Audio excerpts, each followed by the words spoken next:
अगर जंग की सूरत में क़यादत को टारगेट किया गया तो पहले से मंजूर शुदा मिलिट्री प्लान्स बगैर किसी रुकावट के तुरंत एग्जीक्यूट होंगे।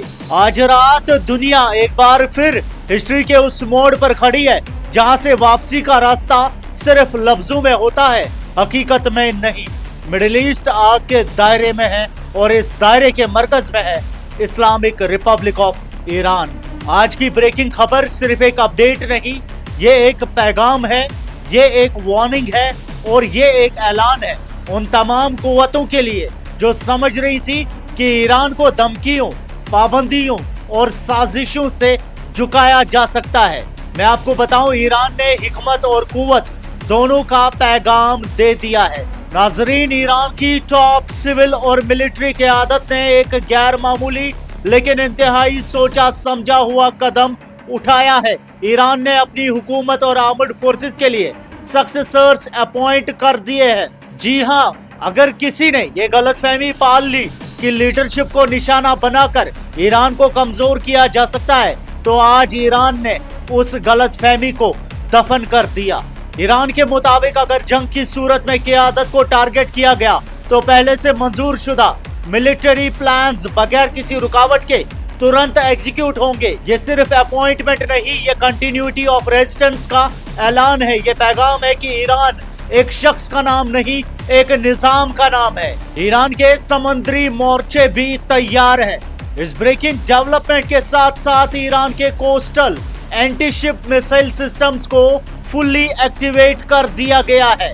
यानी अगर कोई नेवल एग्रेशन हुई, अगर किसी ने ईरान के पानियों के करीब आने की हिम्मत की, तो जवाब सिर्फ बयानात में नहीं होगा। और सिर्फ इतना ही नहीं, ईरान नए और एडवांस्ड मिसाइल्स डिप्लॉय कर रहा है जिनकी रेंज 2000 किलोमीटर तक बताई जा रही है। ये सिर्फ मिसाइल नहीं, ये डेटरेंस का बैलेंस है। ये याद दहानी है कि ईरान अकेला नहीं है और कमजोर भी नहीं है। इसके साथ साथ दुबई और अरब ममालिक का भी साफ पैगाम आया है। नाजरीन, आज की ब्रेकिंग खबर का सबसे हैरत अंगेज और अहम पहलू ये है कि यूएई और रीजन के कई अरब ममालिक ने कह दिया है, ना हमारी जमीन यूज होगी, ना हमारी एयर स्पेस, ना हमारी यूएस बेसिस ईरान के खिलाफ इस्तेमाल होंगी। ये सिर्फ डिप्लोमेटिक स्टेटमेंट नहीं, ये रीजन की थकान का इजहार है। ये बता रहा है कि अरब दुनिया और जंग नहीं चाहती। मिडिल ईस्ट के ममालिक समझ चुके हैं कि अगर जंग शुरू हुई तो आग सिर्फ ईरान तक महदूद नहीं रहेगी। इस वक्त जो भी हो रहा है उसका एक हिस्सा कैमरे के सामने है और एक बहुत बड़ा हिस्सा क्लोज्ड डोर्स के पीछे। Public statements, private warnings, back channel diplomacy. हर मुल्क से बात कर रहा है। सबको पता है कि ये क्राइसिस अगर फट गई तो कंट्रोल से बाहर हो जाएगी। ईरान का पैगाम साफ है, हम जंग नहीं चाहते, लेकिन अगर जंग थोपी गई तो हम पीछे नहीं हटेंगे। आखिर ट्रंप के टैंकर वॉर से दुनिया क्यों घबरा रही है? नाजरीन, रिपोर्ट्स आ रही है कि यूएस प्रेसिडेंट डोनाल्ड ट्रंप दो ऑप्शंस पर गौर कर रहा है।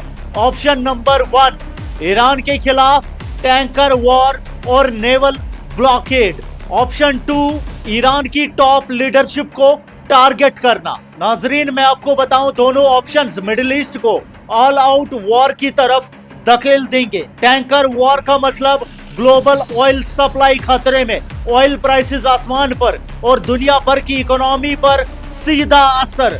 और लीडरशिप को टारगेट करना ये एक रेड लाइन है। ये वो कदम है जिसका जवाब सिर्फ ईरान से नहीं बल्कि पूरी रेजिस्टेंस एक्सिस से आएगा। नाजरीन, इंटरनेशनल डिफेंस और स्ट्रैटेजिक एक्सपर्ट्स एक बात पर मुत्तहिद है, ईरान को कॉर्नर करना आसान नहीं, ईरान को अटैक करना महंगा पड़ेगा और ईरान के खिलाफ जंग रीजनल नहीं ग्लोबल हो सकती है। एक्सपर्ट्स का कहना है कि ईरान ने अपनी प्लानिंग से ये साबित कर दिया है कि वो इमोशनल रिएक्शन से नहीं, कैलकुलेटेड रेस्पॉन्स देता है। सक्सेसर्स का अपॉइंट होना, मिसाइल्स का एक्टिवेट होना और रीजनल सपोर्ट का सामने आना, ये सब बता रहा है कि ईरान ने हर सिनेरियो का जवाब पहले से ही तैयार करके रखा है। नाजरीन, सवाल सिर्फ जंग का नहीं, सवाल इंसाफ का है। 40 साल से ज्यादा पाबंदियां, 40 साल से ज्यादा प्रेशर और फिर भी ईरान का झुक ना जाना, यह इस बात का सबूत है कि ईरान अपनी खुद मुख्तारी पर कोई समझौता नहीं करता। ईरान ने हमेशा कहा, हम अपना दिफा करते हैं, हम किसी पर पहले हमला नहीं करते। और आज जो हो रहा है वो डिफेंसिव प्रिपेयर्डनेस है, एग्रेशन नहीं। नाजरीन, आज की ब्रेकिंग खबर का नतीजा एक ही है, ईरान तैयार है, ईरान मुत्तहिद है और ईरान अकेला नहीं है। अगर जंग थोपी गई तो सिर्फ ईरान नहीं लड़ेगा बल्कि पूरा रीजन उसके असरात भुगतेगा। इसलिए अब भी वक्त है सोचने का, समझने का और आग को बढ़ने से पहले बुझाने का। आप तक लेटेस्ट न्यूज अपडेट्स पहुंचाते रहेंगे। आपकी क्या राय है कमेंट्स में हमें जरूर बताएं।